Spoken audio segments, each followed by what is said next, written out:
صباح الخير يا بنات. انا النهارده عايزه اصحح معلومه انتشرت على الفيسبوك، وقالوا على السمك. وهو السمك ده عندنا هنا في بورسعيد احلى سمك.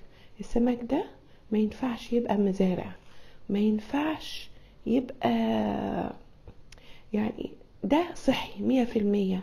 ده مش عارفة بقى عندكم بيسموه ايه، بس هو عندنا معروف باسم غطيان موسى، او سمك غطيان، او وش والظهر. بنسلخه وش وظهره، وممكن يتسلخ الوش اللي هو الغامق، ويتساب اللي هو الوش الفاتح. بس هنا ده مسلوخ الناحيتين لانه كبير ما شاء الله. اهو شوفوا حجمه، هو حجمه كبير كده. السمك ده بيتعمل حاجتين، 3 حاجات. اول حاجة السمك ده بيتعمل مقلي، بنتبله ونحطه في الدقيق ونقليه.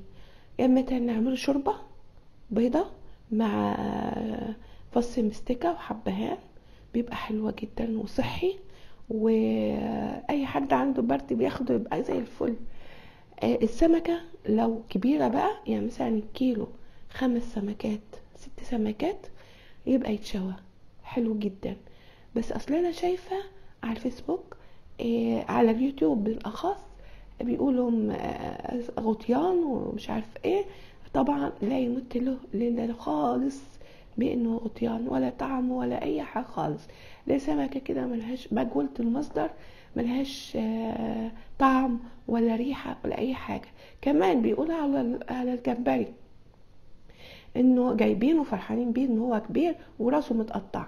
عارفين راسه متقطع ده يبقى ايه؟ يبقى بايظ، يبقى هو بات يومين 3 وباظ، عشان كده راسه اتقطعت. يعني ما ينفعش ولا بمليم. يا رب اكون وضحت الفكرة عشان تاخدوا الفكرة صح من مكان موثوق فيه. انا مش بعيب في حد، ولا انا بوضح فكرة مش اكتر. وهحط لكم اللينك بتاع تنظيف السمك ده برضو تحت في صندوق الوصف علشان تعرفوا. السلام عليكم. ولو استفدت من الفيديو شير ولايك وفعل الجرس عشان الكل يستفاد.